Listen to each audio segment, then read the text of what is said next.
Good morning, everybody. Hope everybody's well. Happy Friday. Another week, another opportunity, to get a little bit better. Special day today. We're going to have a special, really, it's not different than what we're really building towards. We're just going to, zero in a little bit closer to the core today. Usually on Fridays, we do Q&A. This Friday, I think we're going to instead dedicate the show to the upcoming holiday. And the reason why I want to do that is because Rosh Hashanah is not a holiday for one type of person, right? Thank God we're blessed, and I hope that we only continue to be blessed to have people that are with us every day, from different religions, from different backgrounds, from different denominations. And there are many times that we engage in something that seems to be of one group, but it's not at all. And if there's ever a day that really is more universal than one would think, it's Rosh Hashanah. So regardless of your level of observance or practice or religion, in many ways, the holiday coming up is very relevant of what we've been discussing. And so it sort of fits within the theme of what we're trying to build towards. And so I figured this would be a good time, especially with the holiday right coming up. It would be a good time to really delve into some of these concepts. Of course, we won't do it justice, but we'll just talk a little bit about it. The essence of Rosh Hashanah really is a day that coronates the king. It's not, the judgment aspect of it has been overblown, I believe. It's true, it's there, but we've taken it and ran with it to a level in which it either sends people into some level of nervousness or makes people do things they don't typically do, or it throws it off. Yes, there is some judgment going on, but that's not the core of the day. What we've been trying to build together over the past few months and weeks really rests on a truth that is impossible to measure under a microscope, that requires years of internal work, that leaves you with a certainty that can't be articulated. It requires years of studying wisdom that has been passed down from generations, that has manifested itself in the subtleties of life. Things that happen that you look at and realize that it just couldn't be otherwise. And this work that we're building together over these past few months really is very spiritual work. We're building our spiritual health together. Because when we start to realize that our physical body is just the tool, the computer, the sophisticated machine, and not us, we start to gain a level of control that we wouldn't have otherwise had. This is very much what we've been talking about, this idea of these feelings, these emotional states, these mental states that seem to overwhelm us. Once we put ourselves in the cockpit, once we put ourselves in the control tower, the true us, once we see our minds as the computers that have been mostly exposed in truth, without our decision, right? Most of us are exposed to things without us acting. You grow up in a world. You don't choose, for the most part, where you go to school. You don't choose your family. You don't choose your neighborhood. You don't even really choose what we call your hardwired skills, which everybody has some. You don't even choose parts of your soul that manifest into the world. If you happen to be a more creative person and you go into a typical educational institution, you're not made necessarily, and listen, the world has changed now, but for the most part, if you've been growing up, if you're over the age of 30 and you're more creative, you're less attentive, you're more out of the box, most likely your educational experience wasn't as encouraging as the one who can sit for long periods of time and memorize. So much of what we've experienced really has been given to us. So this isn't easy work. But the more we can remind ourselves that my body and my brain are my tools and not me, the more we emerge and are in control. The more we learn about ourselves, the more we are not thrown by the world. Now, to do that, we have to now delve into a wisdom, into a truth that I can't touch and feel, which is why so many people have such a hard time with this. If you grow up in a world and you're trained under the way of thinking that the only way we find truth is through material observation, then it's impossible for you to be able to trust yourself to find any level of truth outside that. Because your brain is constrained to a very specific set of measurable ability. If I can't put it under a microscope, it's not true.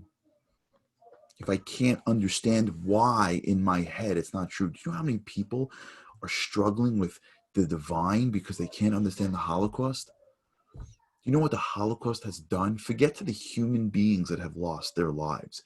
Forget to the damage done to humans. Do you know what kind of damage it's been done to the spiritual strength of people? Like I know I've said this here before. My grandparents are Holocaust survivors. It's my blood. People learn about the Holocaust through Holocaust Remembrance Day. I learned about the Holocaust because the woman who poured me milk as a little kid in my grandmother's house, the woman who gave me cookies, had a number on her arm. I didn't learn about it in school. I learned about it by sitting in the back room with my grandfather in his lazy boy chair, telling me stories of how he was tortured. You know how many people in my grandparents' world, the Delray Beach community, wherever they lived, you know how many times I'd walk by with a kippah on my head, a yarmulke on my head, and where's God in the Holocaust? Where's God in the Holocaust? I couldn't get from the pool to my grandparents' house in Florida in the wintertime, where we would go for winter break. I couldn't get there without people coming out of it. Hi, I see that you're a religious Jew. Where was God in the Holocaust? I'm like, hi, how are you? My name is Charlie. Who are you? I appreciate the question, but what? Like, I'm 13. You know what I'm saying? I don't know. I'm just trying to get to the house. I don't know. I can tell you about the Giants. I'm a kid. I just happen to have a yarmulke. That doesn't make me a Jewish philosopher, and it for sure doesn't make me a prophet or God. It doesn't matter. And I don't blame them. They're Holocaust survivors. They're blameless. There's no Holocaust survivor that deserves any blame. And to be honest, I only learned this even later in my life when I see just how long that period of time lasted in the minds of my grandparents. Only then did I really appreciate how devastating it was. It's hard for us to grapple with a creator. It's hard for us to get our heads around it. Where is he? How does it work? How does this?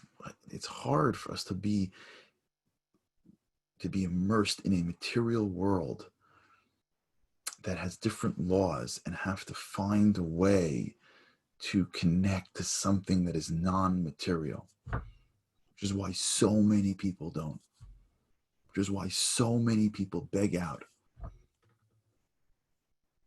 And even those that are they're not necessarily fully engaged because it's difficult, because you have to go to places that you don't know how to get to. And because by definition, the way the world works with a creator can't be in your face. If God was in our face, we would never have the chance to choose him. So when you look through history and you compare it to the book that was written 3,300 somewhat years ago, when you look through history and you compare it and you see some things that are coming true and you're like, how could that possibly be? And you start to connect dots when you introspect and pray and you ask for things and you see things in your life start to change, when you feel things that you couldn't. when you engage in this world, you start to develop these tools, these abilities that you can't describe. But it's these abilities that allow you to change the way you see your own life.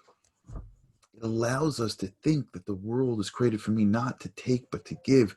It allows us to walk into a room, feel something, and then be able to say, that's tilt.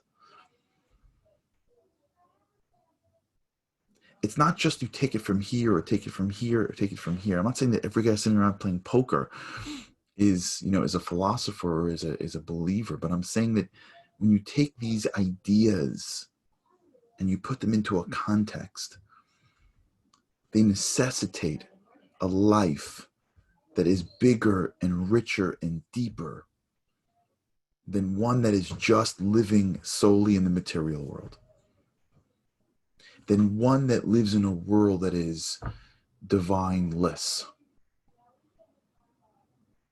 And the world today isn't necessarily on board. There are millions that are, maybe billions, but there's a lot that are just moving past it. It's just too hard and complicated. And it's a shame, because what we believe at our core is not just that there is a God, but we believe that we have a piece of Him inside us, that God is not a visible man in the sky. I mean, come on. He's not the invisible man in the sky that's like, looking down past the clouds, the long white beard. On Rosh Hashanah takes out the books and he's writing down who goes into which book. It's intangible, divine energy. It's intelligent energy in which the world was created. It is the core of everything. It's within. It's the energy that pulsates in the entire world. It's within everything. The energy that is God is the core energy of how this world is alive. The life that we experience draws its sustenance from the spiritual world. What I'm saying, I'm not making up. And if you're hearing it for the first time, I invite you to delve into more of this wisdom. The concept that there is a light of God, an energy force that is divine, that is within the world, means that it's within me and you. And what is unique about Rosh Hashanah, that Rosh Hashanah is actually the anniversary of the creation of man and woman. The reason why we have the beginning of the year be the creation of man, because what God did when He created man and woman, mankind, is that He created a partner in creation. He infused us with divine capacity.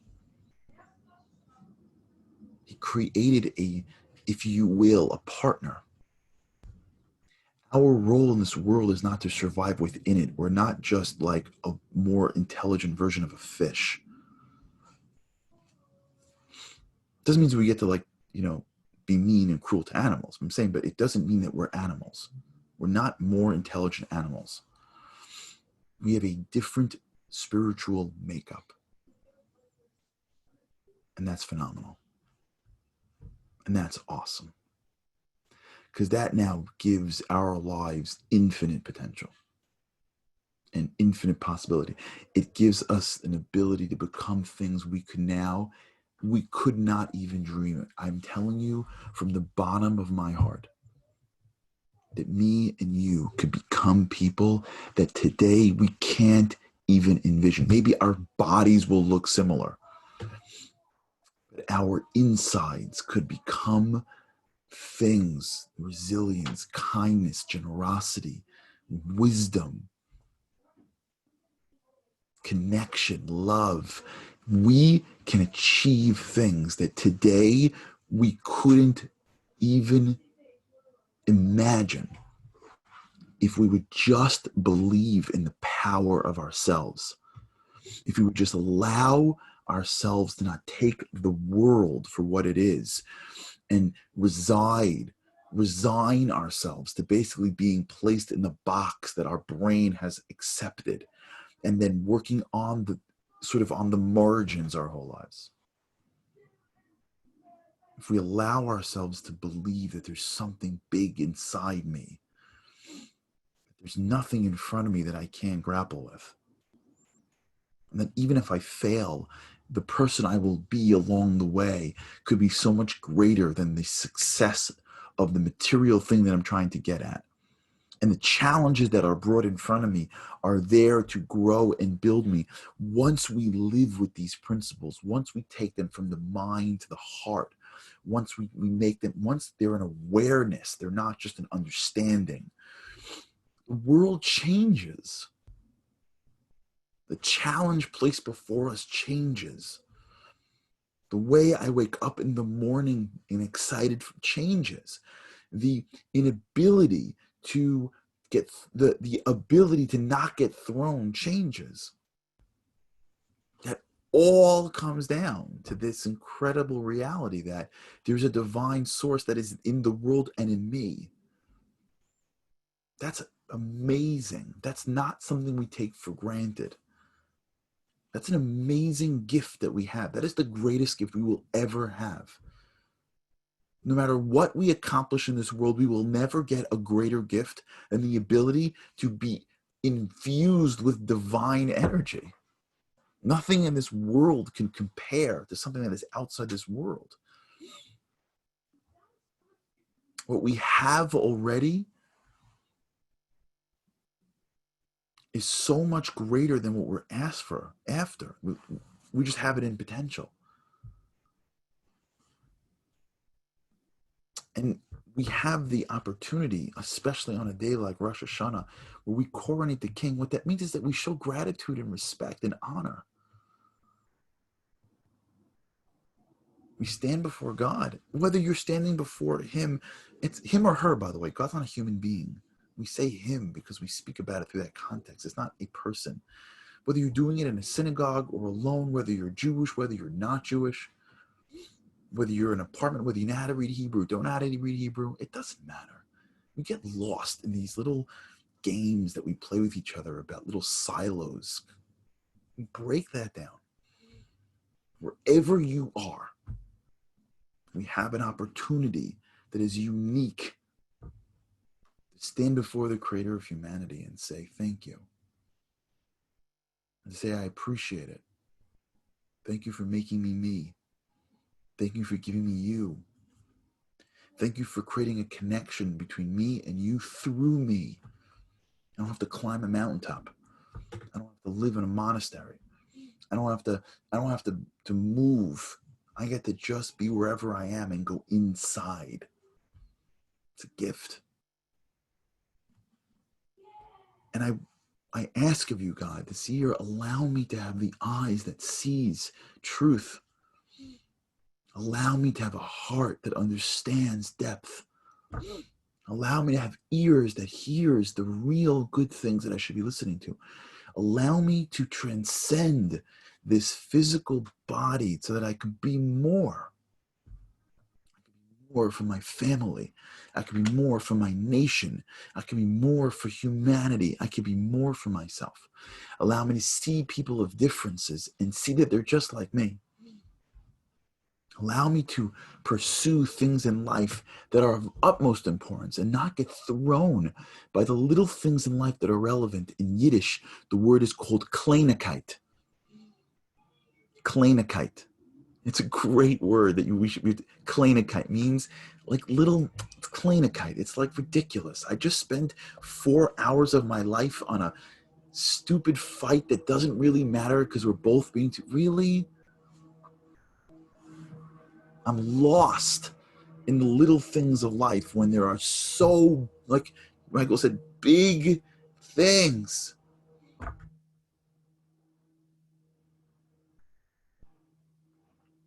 Today that we can stand before God and say, I ask of you one thing. Shine more light into this world. Infuse this divine energy into all of us. Let those that are broken be healed.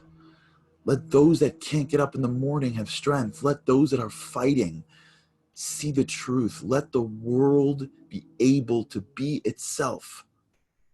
Why do we need so much division? Why do we need so much hatred? Why do we need this for? It's just a lack of awareness of what life is really about. It's a chance that we have to stop our lives, just be. The show, if we could take some of the key themes, is be, do, have. You should have that in your brain. Be, do, have. Rosh Hashanah is about being. You don't do anything. You just eat and pray and introspect and connect. You just be. We have a chance to just be. But we get to recreate what that be is. So even if you don't feel like it's you, be. You'll start doing afterwards, but even if you don't feel like it's you, act as if. Spend 2 days wherever you are, however much you observe, just spend the time being this spiritual self, thinking, contemplating, praying, and you'll see with God's help, maybe just maybe we'll solidify this new version of ourselves in a unique way, which will only allow us to do those things throughout the year and then have the life that we've always known we can be, always known we can have. I thank all of you for all these kind messages. I thank you for your love and your friendship. I thank you for being with me throughout the entire year. I don't know what episode we're up to, but I think we're in like the 130s. It's a lot of time to be together. Thank you for listening to me. I wish you the greatest year in the world. I wish you a Shana Tova, Happy New Year. May this be a year filled with blessing and success and health and happiness. May this be a year filled with a life that we know we can have, relationships that we deserve. May this be a year where all of the uncertainty of what we've experienced this past year gets flipped to joy and gets flipped to happiness. May this be a year where we become the people we're meant to be. I appreciate it. I love you guys. And I thank you for the time together. I don't know why I'm getting emotional. I don't know. But I am. It's who I am. What can I tell you? May this be the greatest year of our lives. And may every year get only better. Shana Tova, Happy New Year. And with God's help, I cannot wait to see you again next year. And in particular, Monday morning. Shana Tova.